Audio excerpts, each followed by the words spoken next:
I've always loved the way music is represented with art in the ancient olden days, and it's always amazing in depicting some kind of magical correlationship that is somewhat felt today by much of us, but also lost in comparison to what it used to be in the power of singing with one person to 1 million people, and the differences with all of that. I have been fortunate to be in a band ever since pretty much the day I got a guitar when I was young. It's taken me all over the world, allowed me to create in the musical realm, and allowed me to experience things with writers and with crowds that just unfathomable, almost indescribable things where music connects with the body, the mind, and the spirit in ways that can't be described.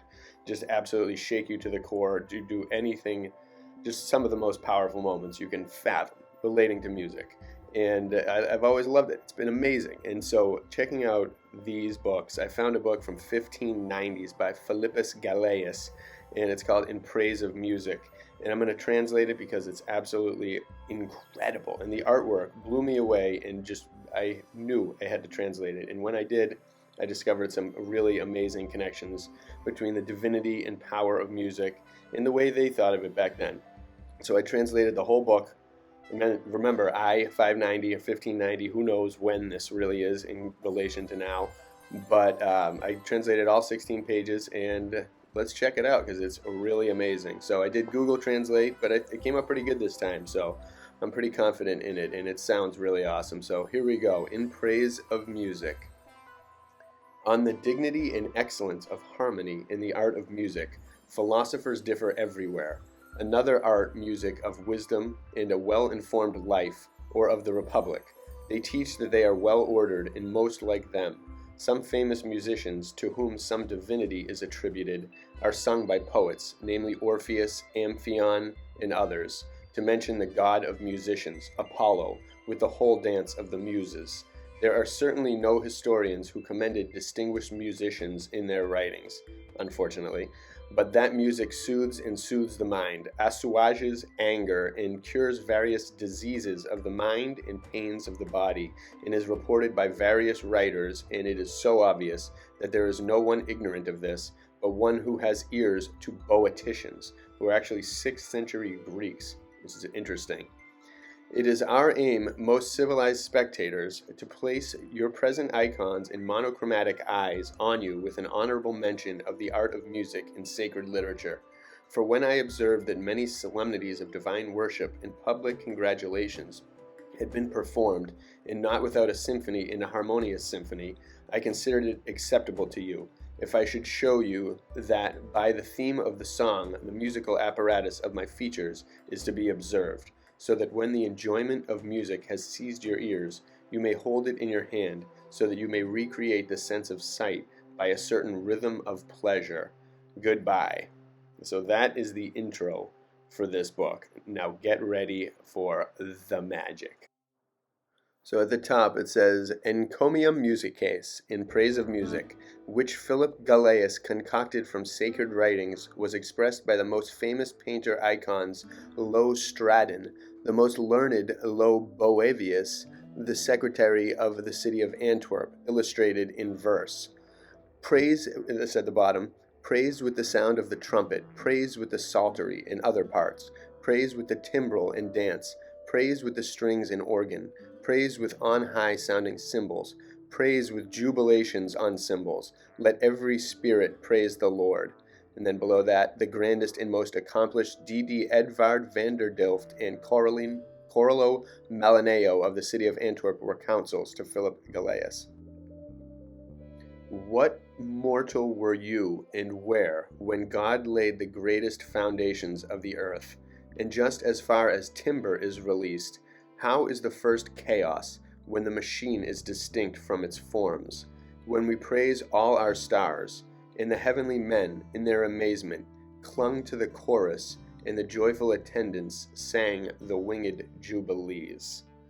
So it starts off with some unbelievable art and just amazing, godly, divine presence in music, and it really seems like it. In the organs, this goes with the cathedrals and organs healing the mind, body, and soul.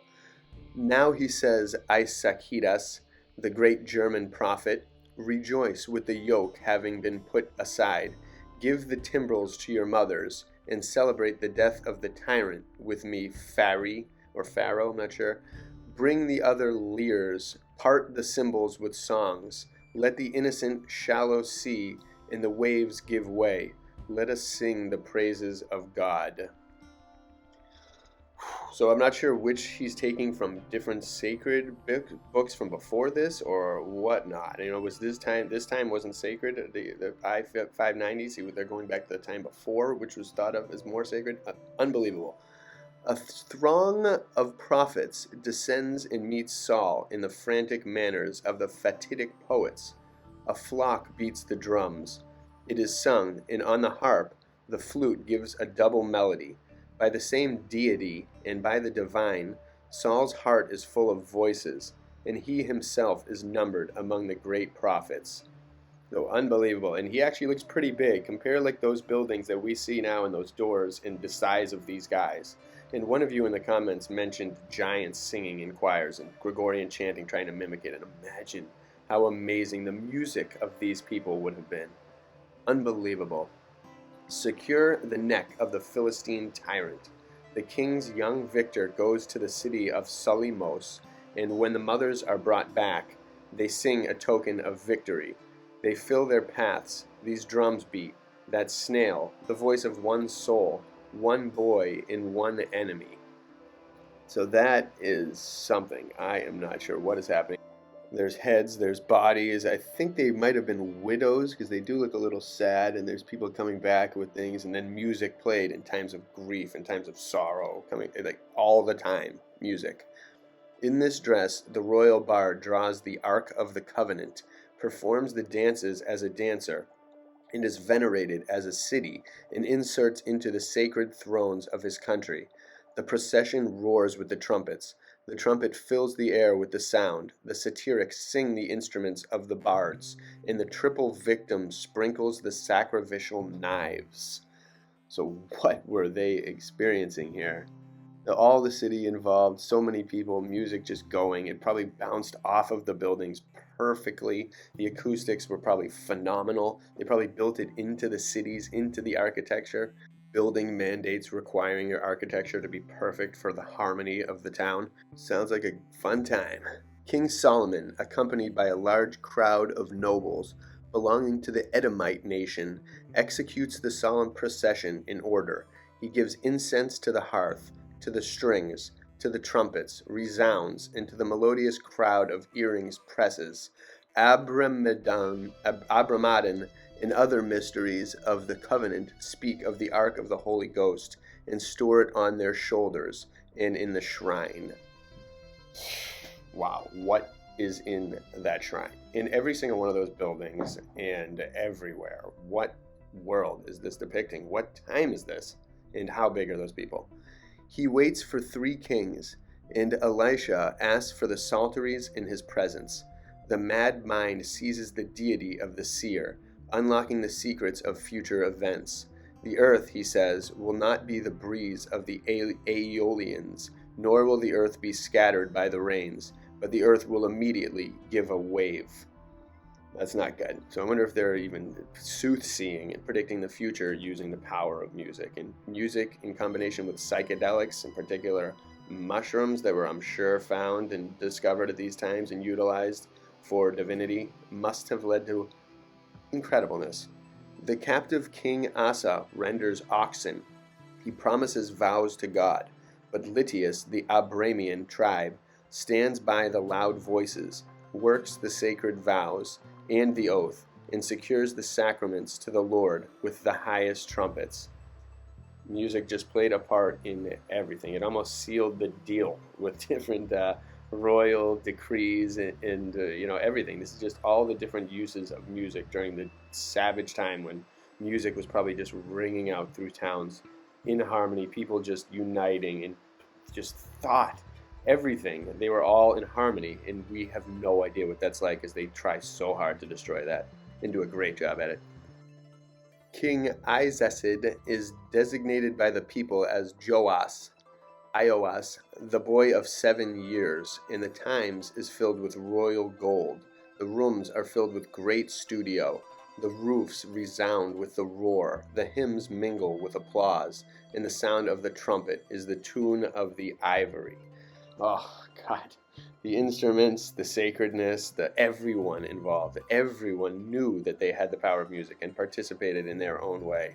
Just sound, naturalness, vibes, vibrations, frequencies going everywhere, healing, making everyone's life experience that much better. The people of Rome built a mass of works, the walls having been laid waste, and Rufus founded and dedicated the citadels built of the solymos. The sound of the inflated trumpet and the festive singing of the song that spring up around the dome. They redouble the walls, and others perform the ritual of purification with branches and strings. The ritual of purification. You could probably purify the body with sound. Sound baths. Some of the quote-unquote hippies tend to do that at festivals. Sound baths. They're amazing ideas. All these different frequencies, vibrations surrounding the body, healing it, making it feel incredible, godly. When fury fell upon its leader, one Syrian woman named Hebrew took off her head to the enemy. Boys, married girls, and unmarried girls sing in victory to the widow, part psalteries with a learned thumb, part smites the harp, and adjusts the symphonies. So they're just, everywhere. Every instance in time when music is needed to heal someone. These are all different ways we should use it now. Get away from the medical monstrosities and let's just use music. Start creating new and amazing instruments with our minds and our skills, and just use music in a much different way. Treat it better. We need to. Take away the empty images from afar. Knights of the gods, says the Duke priest, and let him return to the sacred rite in honor to God. Let the youth grow in a new song. Let them worship the altars of the ingress in plectrum, pick, with the palms of other branches, this summer of every year, and become mindful. The victory inspires the hymns. And that, I think, is a sign of the Great Awakening, and that is very relevant to now. Like, let that happen. Let all this, us rejoice. And when this moment happens, when the evil is finally eliminated, the songs and music we could all unite in harmony with would be unparalleled. The Church cultivates the divine worship in harmony with the arts and adorns the mysteries with various songs. The sweet horns of the sacred shrines ring with the multiple rhythm of voices. The Tyrrhenian pipe sings in the sky. Harmony delights the minds of discord. Music raises earthly minds to the sky. Now that is an amazing line. Music raises earthly minds to the sky. And it really does. And what does that signify that the sky is? What were the ancients telling us was up there? Like, is that like the celestial spheres, the song of the spheres, the harmony of the spheres? What are we missing here? We need to discover all of this and the secrets. Greetings, a throng of old men sitting on the throne, worshiping the heavenly Lord, whose symphony with such a worthy dance persuades the sacred ears of the deity. Oh, if it were possible for me to play the strings with you in the sight of Superius, the bearded lamb present, like mine, and sing the praises of the king. And that is possibly the most perfect artwork to illustrate this final page here with the music, where they ask, what if we could see the God? What if we could see the divinities, the creator? What music would we play with that type of awe, that type of inspiration, that type of vision before us? Because music and visual parts are so linked. Music and sound and thought are so linked. It's why some people, when they have strokes or just if they're born differently, can only hear music. They can't hear talking. Music is just powerful. People can always sing. It's innate with us. Our body vibrates. Our whole frequencies, our water vibrates with good, amazing, sacred frequencies when we think pure and amazing, beautiful, godly thoughts and couple it with music. And I love how they're all playing harps, because one of the most amazing musical experiences I ever had was playing a harp. When my friend was harp sitting one time for a couple weeks, and I was in the zone for several hours, and I'd never touched a harp before. And it was the most amazing thing I've ever heard. It felt unparalleled. I was taken to another dimension. And that's happened many times with the power of music. You really can experience these things. You can take people to different places, and imagery that it invokes is just something that music is the only thing that can do. Art, we are put here to create. And we are put here to experience harmony with one another and love and feel all those amazing things together as a world, as one. When we get to that point, and we will, everything will be perfect again, as it always has been and will be. Bless you all.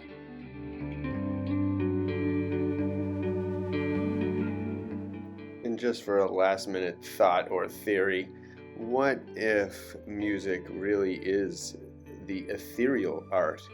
What if it pushes the ether around, it moves it around, it moves it into us, it activates the ether and allows us to feel the energy, and it correlates like magnetically or electronically, energetically with our body and our water and us as a conductor, and these buildings as a conductor, and just everything was in sync and magic, ethereal and perfect.